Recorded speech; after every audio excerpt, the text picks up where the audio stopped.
Alegria que nós retornamos a esta casa, Fenel, muitos companheiros, amigos, muito bom esse reencontro.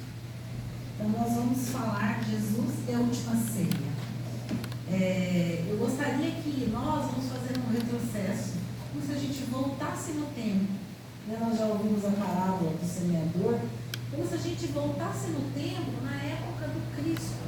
Imaginem, os homens vestidos com as suas roupas, com as sandálias, que seguiam o Mestre.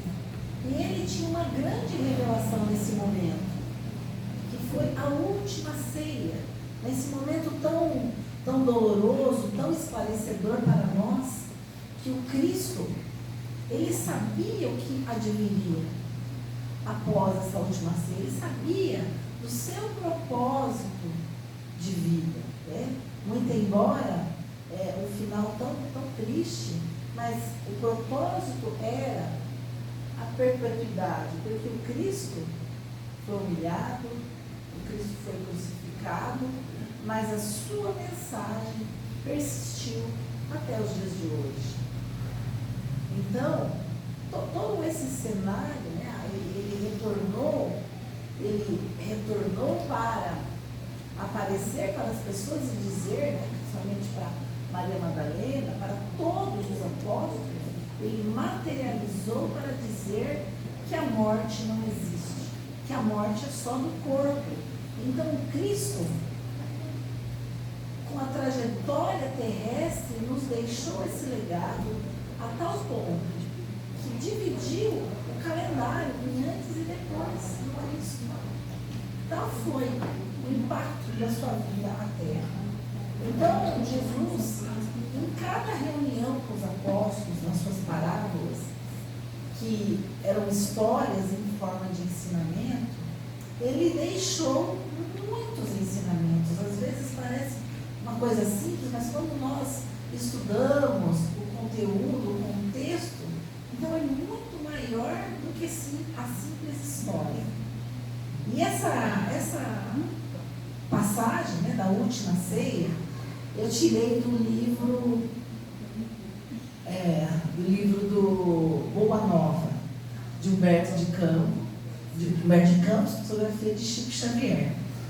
E eu gosto muito desse livro, ele traz inúmeras histórias do Cristo. É como se a gente tivesse voltado realmente no tempo, e vivenciado ali aqueles momentos do Cristo. Então, é por isso que eu quero que vocês realmente façam pensem nesse momento, nesse passado, e vamos imaginar, num lugar muito mais simples do que esse, sem esse tipo de piso, as pessoas com as suas vestes, com os seus alimentos diferenciados.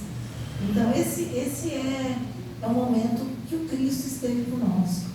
E ele, reunindo com os discípulos, ele já sabia o que adviria, ele sabia quem eram os discípulos. Então, o mais impactante é que o Cristo conhecia todos os discípulos profundamente. Ele sabia que Pedro era medroso, ele sabia de Judas, ele sabia e via integralmente os seus discípulos, mas nem por isso ele não os acolheu. Em todos os momentos ele os acolheu, os entendeu e não deixou de deixar os seus ensinamentos, o que para nós já é um exemplo porque para nós entendermos, e é desse livro Boa Nova uma frase do Cristo, Cristo falando para os apóstolos, que o homem do mundo é mais frágil do que perverso. Veja que frase interessante. Então, muitas vezes nós julgamos o outro, Nós queremos entender o que o outro faz, falar o que o outro tem que fazer, como ele deve se portar. Então, nós criamos, mas a gente esquece de olhar para dentro de nós. E muitas vezes o outro, o que para nós, a gente às vezes imagina e julga como se fosse uma pessoa, né, com determinadas características, mas nós temos que entender que muitas vezes o outro é frágil. O Cristo entendia isso dos apóstolos, da fragilidade que cada um dos seus seguidores tinha. Muito embora convivessem com ele, tivessem presenciado todos os seus feitos, todos os seus milagres, né, no momento crucial da vida do Cristo. Onde estavam os apóstolos? Onde estava Pedro, que era aquele apóstolo que estava todo o tempo com Cristo, defendia, não deixava algumas pessoas se aproximarem muito do Mestre? Aonde estava Pedro? Será que foi maldade? Foi fragilidade. E o Cristo entendia isso. Ele entendia essa fragilidade, ele sabia. Então, nesse momento, né, que ele está reunido com os discípulos, no primeiro dia das festas de Páscoa, como de outras vezes, o Mestre partiu o pão com a costumeira ternura. Então, esse partir o pão é a divisão, né, a equidade, a igualdade entre as pessoas, não é somente o alimento. Né? Então, cada contexto que envolve o Cristo é um contexto muito maior. Né? Por que dividir com todos, né? Para realmente deixar o ensinamento da importância da divisão, não só do pão, de tudo, né? De viver em comunidade, de não ter vantagens dentro da comunidade.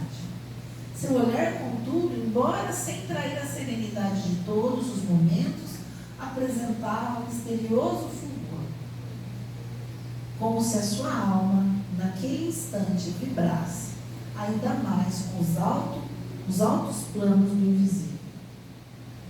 Imaginem, né, como o Cristo se sentia, conhecendo o que adquiria. Os homens têm aplaudido em todos os tempos as tribunas douradas, as marchas retumbantes dos exércitos que se glorificam com despojos sangrentos, os grandes ambiciosos que dominaram a força do espírito inquieto das multidões. E isso se repete ainda nos dias de hoje. Quais são as pessoas em que nós exaltamos? Quais são as pessoas em que a gente valoriza? Hoje, com as mídias sociais, né, com todo esse envoltório de materialismo, de aparência, o que nós exaltamos? O que nós realmente aplaudimos? Então, esse ensinamento para os dias de hoje, quem são as pessoas que nós realmente aplaudimos, que realmente a gente respeita? Será que nós também não estamos julgando e muitas vezes julgando de forma equivocada, né? Julgamentos que muitas vezes causam pesar, causam dores para as outras pessoas a quem julgamos. Por isso, a importância de não julgar o que Cristo nos deixou. Mas a gente está sempre julgando, pré-julgando. Então, esse exemplo, né, essa frase está muito para os dias de hoje, muito embora a gente tenha se voltado para a época do Cristo, né, na nossa proposta da palestra de hoje, mas ele é muito atual nos dias de hoje. Há mais de 2000 anos, nós ainda buscamos a ambição, as tribunas douradas, a glória, envolta ao orgulho, ao egoísmo, à vaidade. Será que é isso que o Cristo nos ensinou? Nós que temos o prazer, que temos assim, a bênção de ter o conhecimento da doutrina espírita.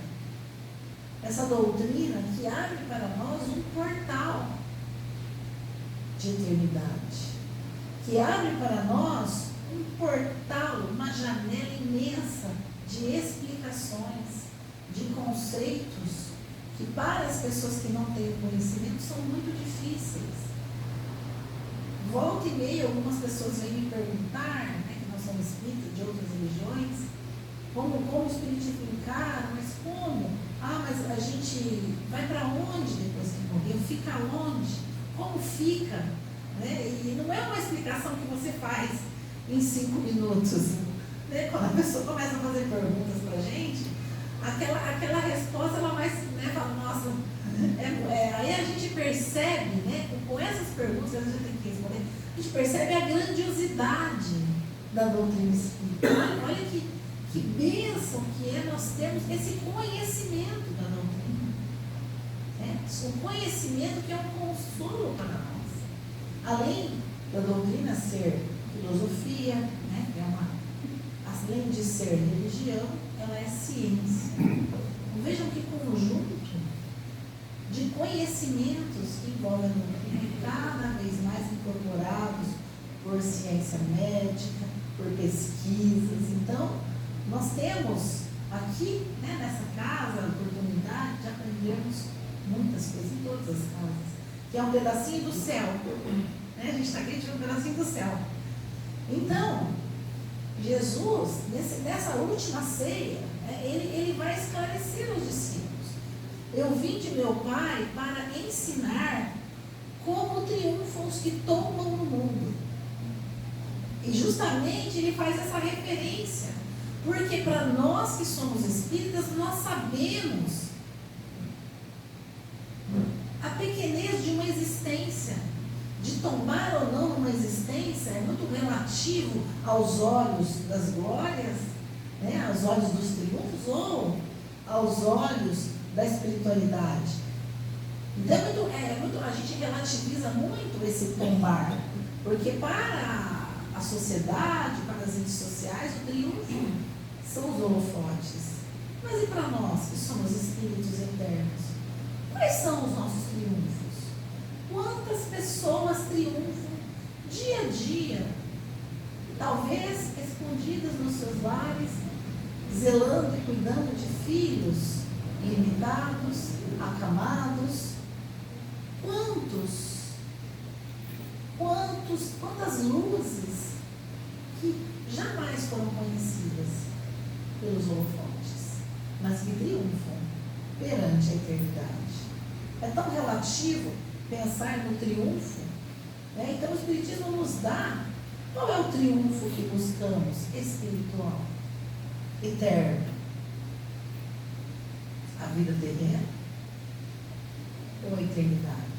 Porque quando olhamos para a eternidade, tudo se torna menor. E eu digo isso porque eu sou advogada também, e a gente vê como são coisas pequenas que as pessoas se apegam.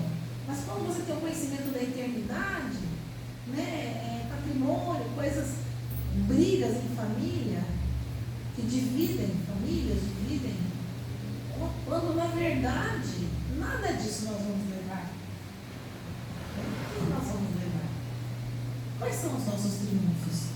Então, nesse momento da última ceia, o Cristo deixa esse ensinamento para os discípulos, né?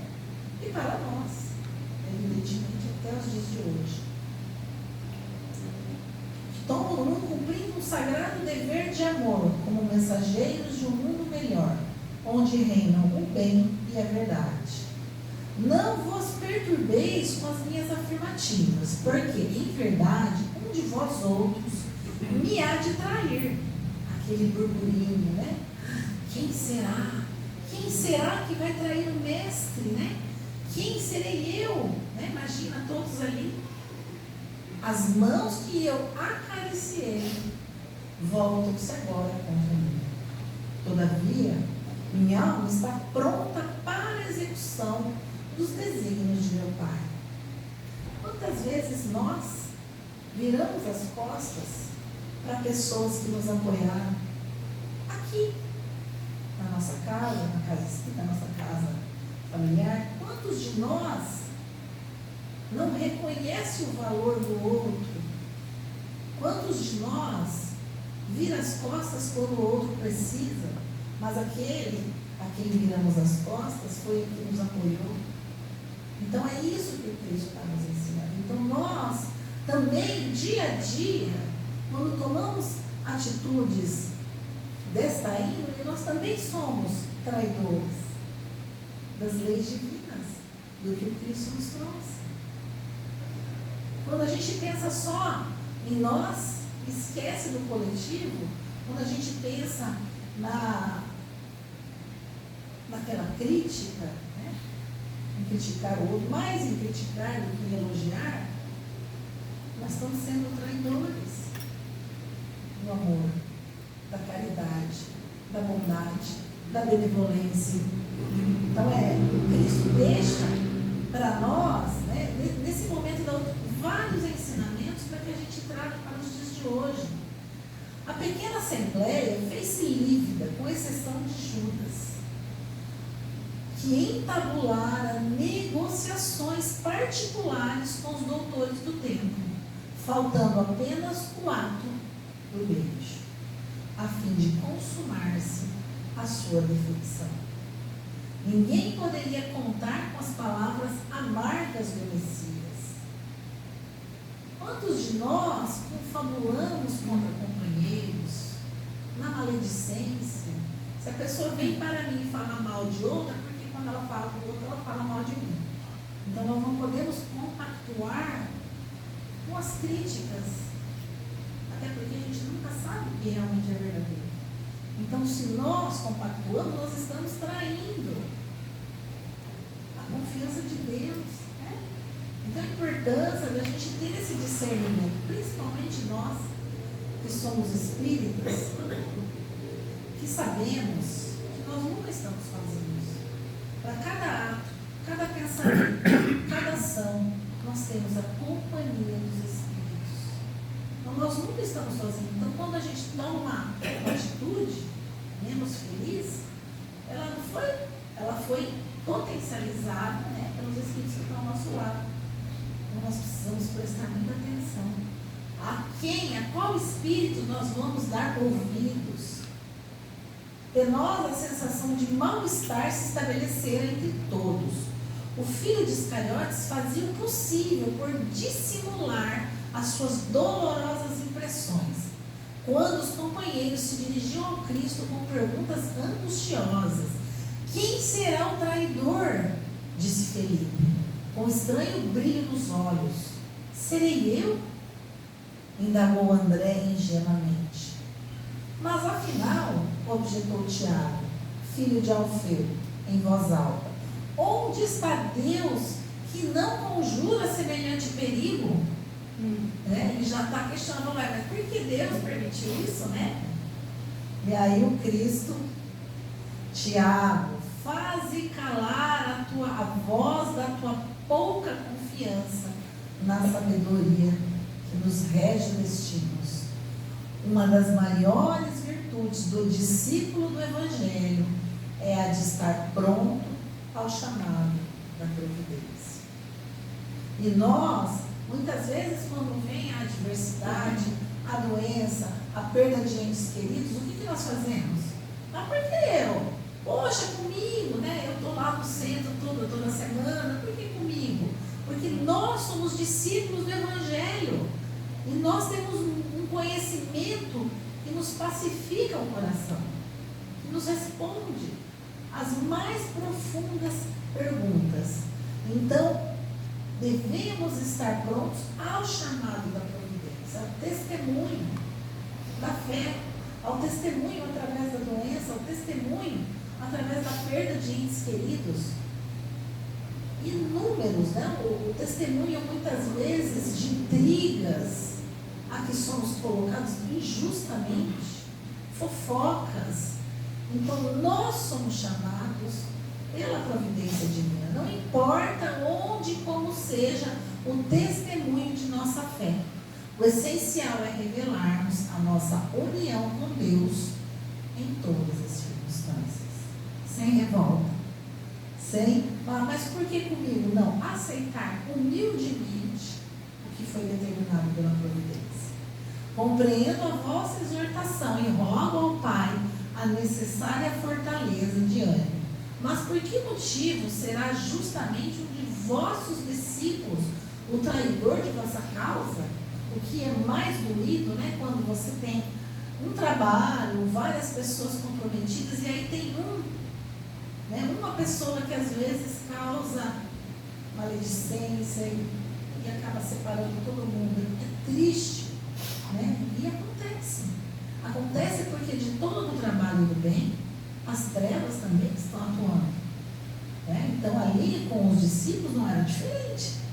Né? Muito embora estivessem ao lado do mestre, eles eram mais envolvidos. Então, e todos nós, né? A todo momento.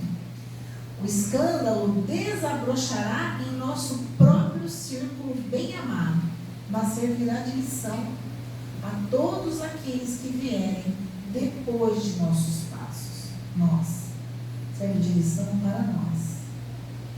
No divino serviço do Evangelho, eles compreenderão que para atingir a porta estreita da renúncia redentora, hão de encontrar muitas vezes o abandono, a ingratidão, o desentendimento dos seres mais queridos. Isso revelará a necessidade de cada qual firmar-se no seu caminho para Deus, por mais espinhoso e sombrio que ele seja. Isso não acontece nos dias de hoje? Quantos de nós já nos sentiu abandonado no trabalho, nas situações da vida, né, do Evangelho? Quantos de nós já nos sentiu na carne a ingratidão? Quantos de nós já nos desentendeu com familiares? Alguns familiares que talvez não entendem o envolvimento com a doutrina. Quantos de nós já não viveu familiares criticando? Mas você vai lá no centro, não adianta nada, você está indo lá no centro, você não aprendeu nada. Quantos de nós já não recebeu esse tipo de crítica? Né? Então, essas críticas devem fortalecer a nossa fé, mas fazem parte. Jesus então levantou-se e, oferecendo a cada companheiro um pedaço de pão, exclamou: tomai e comei, este é o meu corpo. O que ele está dizendo? Eu me dou inteiro para vocês. Não importa. Não importa o que aconteça, eu me dou para vocês. Eu não estou preocupado o que vocês vão me dar, se vocês vão se agradecer. Eu estou me doando. Né? Em seguida, servindo a todos de uma pequena pilha de vinho, acrescentou: bebei, porque este é o meu sangue, dentro do Novo Testamento, a confirmar as verdades de Deus. Então, quando o Cristo faz toda essa oferenda para os discípulos, Pedro fica muito chateado, porque Pedro fica magoado com aquela conversa do Cristo. Está no livro Boa Nova. E o Cristo, então, responde para o Pedro, fala: Pedro, e no primeiro momento Pedro diz, né, que ele é o Filho de Deus. Então ele fala: Pedro, quem te respondeu isso foi o Espírito da verdade. Aí depois, na sequência, o Pedro fica meio revoltado com o que o Cristo fala. E ele então diz, né, ele fica indignado e ele fala que aquilo que o Cristo estava falando não poderia não ser verdade, que aquilo era uma ilusão por parte do Cristo. Então Cristo responde na mesma sequência para Pedro. Ele fala: Pedro, agora quem falou por você foi o espírito do mal, não foi você. Né? E o Pedro fica muito, muito chateado com essa resposta do Cristo.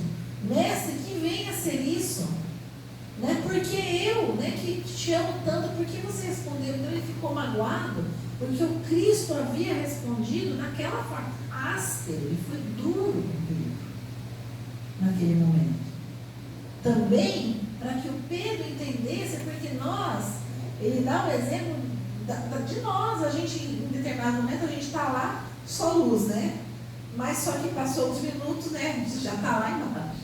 Então nós somos assim, faz parte, e nós temos o dever de exercitarmos a fé para manter um equilíbrio, né? Então, a gente não consegue ficar tanto lá, nem tanto lá, mas a gente fica, né? A gente vai equilibrando, de repente você desce, opa, vamos lá, vamos orar, vamos no céu, vamos. É assim, nós somos assim, nós vivemos num mundo de provas e expiações. Nós ainda, dentro da nossa imperfeição, nós vivemos e estamos mais vivendo num momento complicado da Terra, né? Um momento de tantas provas. Então é um momento muito delicado para nós. Observando na humanidade o seu imenso rebanho, Jesus não recomenda medidas drásticas em favor da disciplina compulsória, nem gritos, nem xingamentos, nem cadeia, nem forca, nem chicote, nem vara.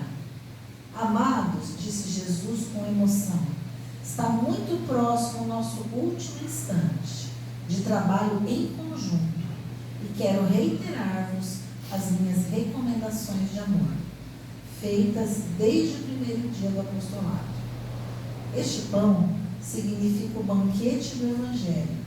Este vinho é o sinal do Espírito renovador dos meus ensinamentos.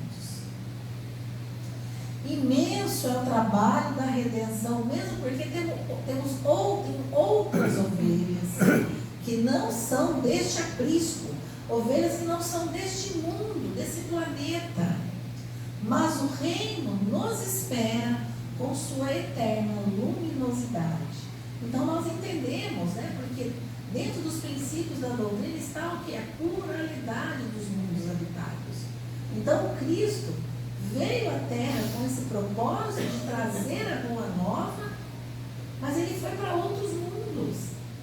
Para outros mundos levar a boa nova.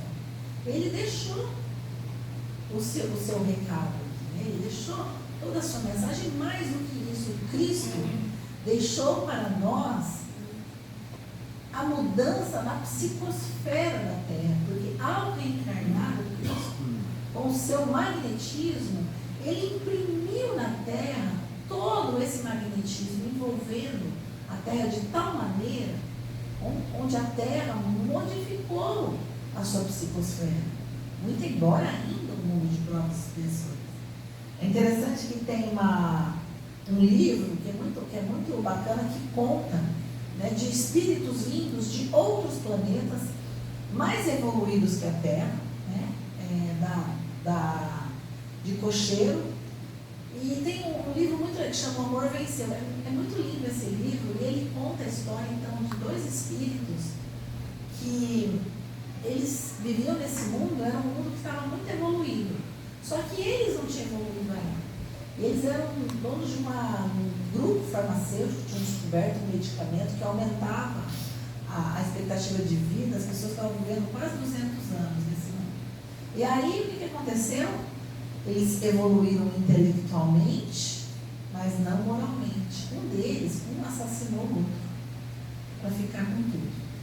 E ele, imediatamente a esse assassinato, o outro já ficou naquele processo obsessivo e ele acabou se suicidando. Ele ficou num processo tão enlouquecido, né, quando ele recebeu esse movimento, e ambos então morreram.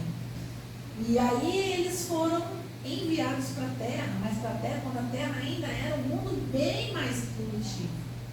Reencarnaram muitas encarnações juntos, unidos, como aqueles bebês grudados, porque o amor une, mas o ódio une mais ainda. Eles tinham ódio, então eles nasceram muitas encarnações, aqueles bebês unidos, depois, né, foram, naquela época que jogavam as crianças que nasciam com defeito, jogavam no penhasco. Então eles nasceram muitas existências, até que chegou um momento, daí eles nasceram gêmeos, daí até como irmãos, mas teve um que conseguiu esse avanço aí e ele voltou, né, para o mundo onde ele era, mas o outro não conseguiu perdoar, que foi o assassinato, né? Ele não conseguiu melhorar, e aí ele é chamado numa reunião, numa assembleia, que ele deveria aproveitar aquele momento que ele iria reencarnar na Terra. Porque no momento em que ele iria reencarnar, era um momento onde a Terra passaria por um magnetismo diferente. Porque o Mestre pisaria na Terra, estaria entre nós. E o fato dele estar entre nós, o magnetismo era tal que impactaria nas plantas, nas flores, nas pessoas, em tudo. Tal é a grandiosidade do Cristo. Então era para ele aproveitar aquela encarnação dele, né, nesse momento. E é interessante que então ele reencarna e ele é José de Arimateia. E José de Arimateia, junto com Nicodemos, eles eram do Sinédrio, né? E eles sempre se encontravam com Cristo. Quando teve o momento derradeiro, né, da crucificação, eles ficaram, o José de Arimateia, o Nicodemos ficaram sem ação, porque, afinal de contas, o julgamento havia sido na calada da noite, né? Então foi um julgamento totalmente às escuras, né, da forma como eles manipularam, né, toda a situação, e o José de Arimateia não sabia o que fazer. Ele queria fazer algo pelo Cristo, mas ele não tinha o que fazer. Então ele chega na sua casa, né, ele era um homem de muitas posses, ele chega e aí ele começa a chorar, né, pelo que o Cristo estava passando, com muita dor, né? E até a mulher dele, todo mundo fala, mas você, né, porque ele se encontrava com Cristo sempre na calada da noite, ele e Nicodemos. E até tem umas passagens que Pedro ficava indignado. Mas por que eles vêm à noite, né, Pedro? E não vem durante o dia? Por que se encontra essa noite para ninguém ver, né? Então, e aí nesse momento ele chora, né, pelo que o Cristo estava passando, e ele tem a visão de um anjo que fala para ele, faça, você tem um último ato que você deve fazer. Então José de Arimateia cede o seu túmulo. Ele tinha um túmulo, é José de Arimateia que cede, porque senão Cristo seria jogado, né, não ia ter nenhum lugar para descansar o seu corpo, né? Então ele cedeu o túmulo para que Jesus, o seu corpo foi inclusive, né, quando ele apareceu para Maria Madalena, né, era esse túmulo de José de Arimateia. Mas o que aconteceu com José de Arimateia? Quando descobriram que ele era cristão, na verdade, né, o que fizeram? A esposa, os filhos não quiseram nem saber dele. E aí, naquela época, eles se apropriavam de todo o patrimônio dele. Então o patrimônio dele ficou com a esposa e com os filhos e ele ficou preso.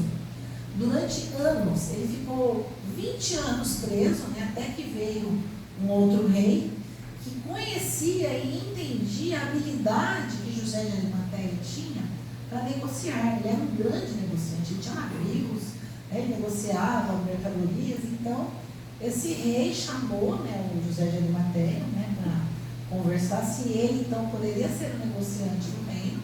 Ele teria navios para ele, onde ele iria negociar, né, e aí ele seria solto. E ele falou para o rei que ele iria, só que ele teria que ter autorização para pregar o evangelho nas embarcações dos navios. E eles foi permitido. Então José de Arimateia, ele depois, né, que ele saiu da prisão, depois de 20 anos, não tinha mais nenhum patrimônio, ele pregou o evangelho de Cristo. Então ele conseguiu, né, nessa última encarnação, com a vida do Cristo, modificar e impactar na vida dele, né, na escolha do evangelho. Então eu acho muito lindo esse livro, né, e isso mostra para nós, né, um pouco do impacto da vida do Cristo, né, o impacto na vida de cada um dos apóstolos. Então, né, continuando, enquanto Jesus se entretinha com João em observações afetuosas, os filhos de Alfeu examinavam com Tiago as possíveis realizações dos tempos vindouros, antecipando opiniões sobre qual os companheiros, qual deles poderia ser o maior. Então, como Cristo falou que ele estaria, mas ele começava a discutir, mas quem vai substituir o Cristo? Né? Veja como as pessoas são, né, gananciosas. Elas ficaram mais preocupadas quem ficaria no lugar do Cristo, porque eles achavam, né, os apóstolos não entenderam nesse momento realmente o que o Cristo estava falando. Então eles acharam que todos eles sairiam glorificados. Como eles foram recebidos na cidade, então eles achavam que eles estavam, não, agora a gente vai sair, né, só glória, só todo mundo aplaudindo. Eles não entenderam a profundidade do que o Cristo falava sobre o testemunho de cada um, que cada um teria que dar, né? Então, Cristo aí, para mostrar para os apóstolos, né, a mensagem, e ele sempre fazia de forma pedagógica. Então, o que ele fez? Ele deu, ele partiu o pão, deu aquela mensagem, e ele se despiu, ficou nu como o escravo, como eram as pessoas mais simples da época. E ainda, né, ele deixou uma toalha nos rins, a moda dos escravos. Só os escravos tinham esse tipo de vestimento. Porque lá, né, os judeus, eles têm, ainda até hoje, eles guardam as castas de acordo com as roupas, né, do tipo de vestimenta, as cores, os ornamentos. Então, naquela época, mais ainda. Então, Cristo se colocou da forma mais simples, mais humilde, para mostrar que o exemplo dele, que era a humildade que deveria perpetuar para os discípulos, e como se fossem indispensáveis as palavras naquela hora decisiva de exemplificação, tomou de um vaso de água perfumada e, ajoelhado, começou a lavar os pés dos discípulos. Então, esse é o ensinamento do Mestre maior para nos dizer da humildade e da importância de você fazer ao outro. Acabou? Acho que está. Acabou. A gente possa fazer ao outro. Então, que a gente faça o melhor para o outro. E que a humildade é o melhor ensinamento que o Cristo nos deixou. Então, vós me chamais de mestre e senhor, e dizeis bem, porque eu sou. Se eu, senhor e mestre, vos lavo os pés, deveis igualmente lavar os pés uns dos outros no caminho da vida, porque no reino do bem e da verdade, o maior será sempre aquele que se faz sinceramente o menor de todos. Então, esse é o ensinamento crucial do Mestre para cada um de nós, porque nós sabemos, né, que um dos vícios piores que temos é o orgulho e a vaidade. Podemos colocar em egoísmo, mas são vícios que paulatinamente vão sendo disseminados pelos espíritos das trevas, para que as pessoas se afastem, para que as pessoas se sintam humilhadas, que as pessoas se sintam magoadas. Então, o Mestre deixou esse exemplo, porque a humildade é o nosso maior sustentáculo. E aí, finalizando, o Mestre: que sejam conhecidos por muito que vos amardes. Esse foi o que o Mestre falou para os seus discípulos, para que eles se amassem entre si, para que nós nos amássemos entre si, porque se nós nos amamos, nós vamos entender, nós vamos respeitar, nós vamos aceitar, nós não vamos julgar o próximo, nós vamos simplesmente amar. E nos momentos de fragilidade, porque nós somos muito mais frágeis do que perversos, nós vamos simplesmente abraçar, entender e falar para a pessoa continuar. Porque na vida nós caímos, levantamos, caminhamos, às vezes caímos novamente. Então, esse é o que o Cristo nos deixou como maior ensinamento, para que a gente então faça aos outros da melhor forma, e sendo discípulo, cada um de nós que tem o conhecimento da doutrina, né, que é o consolador que o Mestre deixou, consolador prometido por Jesus, é a doutrina espírita. E ele disse que ele sempre estaria conosco. Então, essas palavras do Mestre, para que a gente se ame, realmente é para nós. Cada um de nós é discípulo do Mestre no seu lar, no trabalho, na evangelização, servindo a qualquer lugar, nas ruas, andando, nas praças, em qualquer lugar nós somos discípulos do Mestre. E às vezes nós não percebemos como os espíritos amigos nos utilizam para fazer o bem. Então, Nenhum de nós é maior do que o outro. Todos nós somos cooperadores do bem e somos co-criadores com Deus. Eu acho que a mensagem de hoje era essa, porque nós precisamos nos unir, porque o Mestre precisa de cada um de nós. Que Jesus nos abençoe.